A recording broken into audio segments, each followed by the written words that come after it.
Les astuces pour mieux évangéliser. Dans cette vidéo, je vais vous présenter des astuces pour mieux évangéliser sur le terrain d'évangélisation. Et ces astuces vous seraient totalement bénéfiques et très utiles pour l'évangile.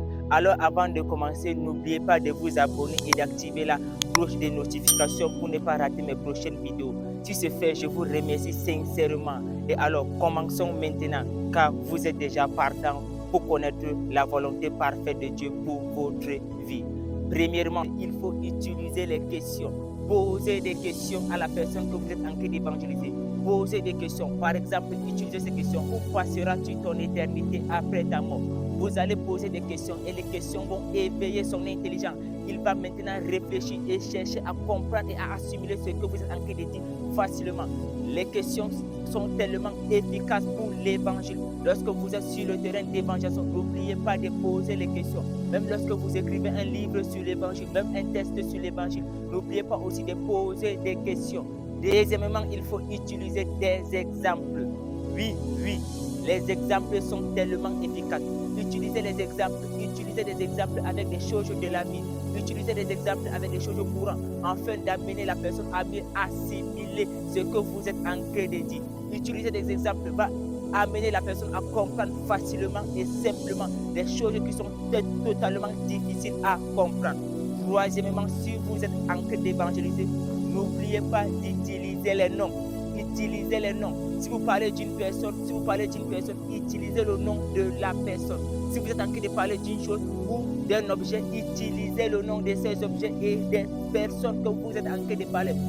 Aussi, n'oubliez pas d'utiliser les noms des animaux parce que c'est tellement efficace. Tout ce que vous êtes en train de dire, utilisez les noms. Par exemple, si vous êtes en train de parler sur la personne de Jésus-Christ, n'oubliez pas d'utiliser le nom de Jésus. Et même si des personnages bibliques, n'oubliez pas d'utiliser des noms comme Moïse, Paul, etc. Utiliser les noms va maintenant amener à connaître l'autorité de la personne et savoir l'histoire que la personne a fait et l'implantation que la personne a fait et ce que la personne a réalisé des grands. Quatrièmement, il faut utiliser des versets bibliques. Si vous êtes sur le terrain d'évangélisation, n'oubliez pas d'utiliser des versets bibliques. Lorsque vous utilisez des versets, cela montre non seulement la connaissance des Écritures que vous avez, non seulement la compréhension des Écritures que vous avez, mais cela amène aussi la personne à se positionner afin de vous écouter, à se calmer afin de vous écouter, parce qu'à ce moment, il va vous derrière, il va avoir votre autorité ministérielle qui va s'imposer. Lorsque vous utilisez les versets bibliques, cela marque votre connaissance, cela marque que vous avez une forte connaissance des Écritures, et cela a un impact sur la personne que vous êtes en train d'annoncer l'évangile, parce que cet évangile devient maintenant avec des preuves. Utilisez des versets lorsque vous êtes sur le terrain d'évangélisation. N'oubliez pas d'utiliser des versets bibliques. Cinquièmement, utilisez le témoignage. Utilisez le témoignage et les témoignages.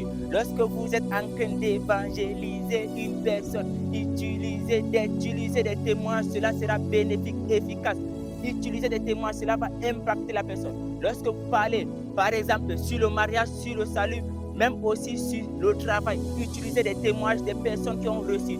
Non seulement des personnes qui ont reçu, mais également des personnes qui ont échoué. Utilisez même votre propre témoignage. Votre témoignage va amener la personne à comprendre l'amour de Dieu pour lui et va amener aussi la personne à comprendre pourquoi Dieu a tant aimé le monde. Les témoignages sont tellement efficaces pour l'évangélisation. N'oubliez pas de me mettre en commentaire ce que vous en pensez. Et surtout aussi, n'oubliez pas de me donner un pouce bleu pour m'encourager. Alors je vous invite à regarder ma vidéo sur comment avoir le cœur d'un évangéliste. Avoir le cœur d'un évangéliste est tellement efficace parce que cela va vous aider à mieux évangéliser sur le. Je vous remercie et que le Seigneur vous bénisse dans toutes vos entreprises. Et n'oubliez pas, avec Dieu, nous ferons des espoirs.